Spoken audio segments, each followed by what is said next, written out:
के बारे में। सर ऐसी क्या खास बात है कि ये सारे लोग आपकी क्या टेक्नोलॉजी यूज करते हैं, आप ही का प्रोडक्ट खरीदते हैं? ऐसी क्या खास बात दूसरों में, आप में क्या फर्क है? सर बहुत अच्छा सवाल है आपका। एक तो ये सबसे बड़ा रीजन ये होता है कि आप मैं आपको एक एग्जांपल दे देता हूं। दुनिया के बहुत बड़े ब्रोकर हैं, सबसे बड़े जो इंश्योरेंस के ब्रोकर हैं, जो ब्रोकर जो होते हैं वो कई बार इंश्योरेंस कंपनी से भी बहुत बड़े होते हैं। $50 बिलियन का मार्केट कैप होता है उनका। तो एक हमारे ब्रोकर हैं, अब उन्होंने हमारे को 50 देशों में हमारी टेक्नोलॉजी ले ली। अब क्यों ली? बड़ा सिंपल एग्जाम्पल है, रियल एग्जाम्पल। उन्होंने इसलिए ली कि जब वो चले गए अफ्रीका, तो अफ्रीका में तो अपनी रेगुलेशन है हर कंट्री में। अफ्रीका का टैक्स रिक्वायरमेंट अलग है, सब कुछ ही अलग है।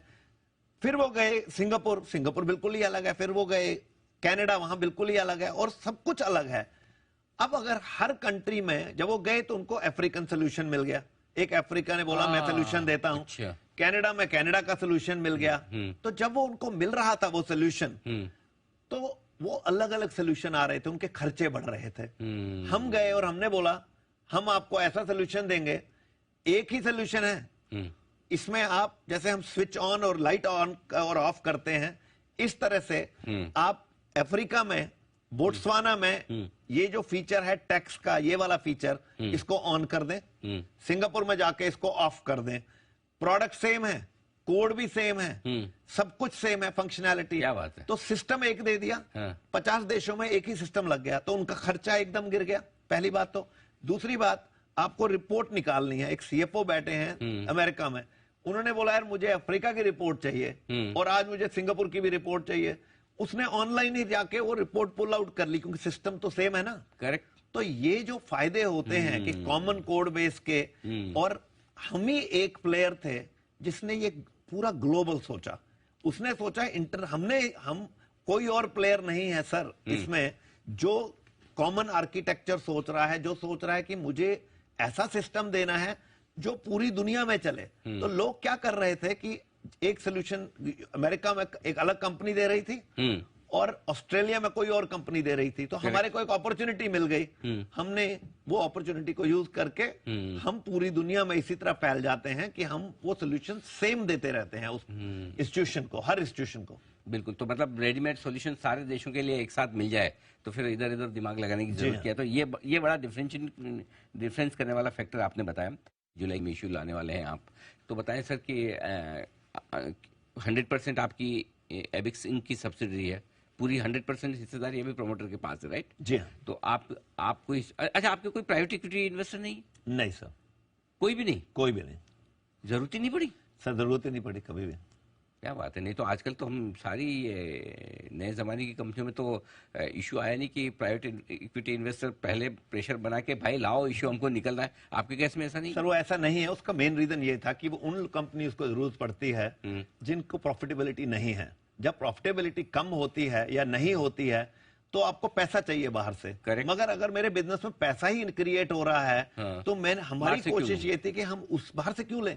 तो हम अपने बिजनेस में पैसा क्रिएट कर करके हम अपना धंधा चला रहे थे। तो हमारे को जरूरत नहीं थी। बहुत प्राइवेट इक्विटी आती थी हमारे पास कि आप हमारे साथ क्यों नहीं काम करोगे, और हम कहते हैं क्यों करें, हमें जरूरत क्या है। अच्छा चलो ठीक है, प्राइवेट इक्विटी तो आप तो बेचोगे थोड़ा बहुत, आप भी नहीं सर, हम कुछ नहीं बेच रहे। 100% प्राइमरी इश्यू है। मतलब नए शेयर इश्यू होंगे, पैसा कंपनी में जाएगा? सर हम तो इस स्टॉक में पूरी तरह से इन्वेस्टेड हैं और हम चाहते हैं कि हम बिलीव करते हैं स्टोरी में। तो हम ये कोई सेकेंडरी नहीं है इसमें। अच्छा, अभी तक जो एक्सपीरियंस रहा है, हमारे चैनल को रिटेल इन्वेस्टर्स बहुत देखते हैं और उनका एक्सपीरियंस बहुत अच्छा रहा नहीं। मतलब ये जो पी वाली कंपनियां जो होती है, नहीं तो लिस्टिंग के बाद बहुत सारे लोगों के पैसे बने नहीं है। क्योंकि आपका केस अलग है, आप कह रहे हैं कि कोई प्राइवेट इक्विटी इन्वेस्टर नहीं है, पैसा पूरा कंपनी में जा रहा है, cash rich, debt free, profit making company है, राइट? जी हाँ। रिटेल इन्वेस्टर्स के लिए कैसे वेल्थ बनेगी, क्या आप सोचें, क्या कैसे करने की सोच? देखिए, पहले तो मैं एक चीज बोलना चाहता हूं कि जब ये वैल्यूएशन की जो एक बात होती है तो मेरे पास एक टर्म है। मैं बोलता हूं कि कई बार हम कोशिश की जाती है, लोग कोशिश करते हैं कि एक मार्केटिंग में एक वैल्यूएशन की स्टोरी सेल करने के लिए वो बोलते हैं कि भैंस उड़ेगी, मगर भैंस उड़ नहीं सकती। तो कई लोग कन्विंस भी हो जाते हैं, नहीं ये भैंस शायद आज उड़ेगी। आज नहीं तो कल उड़ेगी। वो क्योंकि एक कॉन्सेप्ट बेचते हैं यार, मैं आज लॉस पे चला रहा हूं मगर मैं 6 साल बाद 10 साल बाद बहुत पैसा कमाऊंगा, ये भैंस उड़ेगी 10 साल बाद। फिर 4 साल और गुजरते हैं, वो भैंस तो वहीं खड़ी है तो वो उड़ती नहीं है। तो वो चलता नहीं है सर, उड़ने के लिए पंख चाहिए। तो वो कॉन्सेप्ट हमारा नहीं है। हमारा तो बड़ा सिंपल थॉट प्रोसेस है। हमारा थॉट प्रोसेस ये है कि देखिए हमारा इश्यू आ रहा है, 100% प्राइमरी इश्यू है, हमें कोई सेकेंडरी नहीं करना है, कोई निकलने की कोशिश नहीं कर रहा है, किसी को कुछ बेचना नहीं है। तो हमारा तो बड़ा थॉट प्रोसेस सिंपल है कि जो सक्सेस है हमारे इश्यू की वो इससे नहीं डिफाइन होगी कि कितने टाइम ओवर सब्सक्राइब हुआ। मेरी नजर में वो सक्सेस उससे डिफाइन होगी कि अगर लोगों ने स्ट्रीट पे जो स्टॉक खरीदा, अगर उन्होंने पैसा कमाया तो मेरी नजर में अच्छा पैसा कमाया तो ये सक्सेसफुल हो गया इश्यू।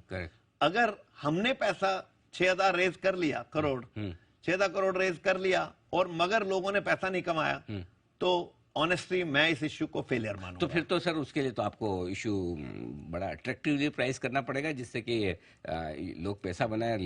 पैसा तब बनेगा जब लिस्टिंग मजबूत होगी। देखिए ब्यूटी जो होती है वो दूसरे की नजर में होती है। राइट। तो हम तो अपनी तरफ से यही कोशिश करेंगे। ये तो मार्केट बताएगा, आप बताएंगे, जब वो वैल्यू हम बताएंगे मार्केट में कि ये वैल्यू कम है कि ज्यादा है। हमारी तो बिल्कुल कोशिश है कि हम टेबल पे पैसा छोड़ के जाएं, ये हमारी कोशिश रहेगी। इसका जज जो होंगे वो आप होंगे। ठीक बात, बिल्कुल हम कोशिश करेंगे देखने के बाद जब आपकी आईपीओ प्राइस में। देखिए मैं इस मामले में बहुत कड़क हूँ, मैं आपको पहले ही बता दूं, क्योंकि मैंने बहुत सारे नए आईपीओ की, ये जो नई जमाने की कंपनियों की आईपीओ की मैंने बड़ी अच्छे से धुलाई भी की है कि जिन्होंने बहुत महंगा लेके आए हैं कि भाई अल्टीमेटली लिस्टिंग पे पैसा बनना चाहिए।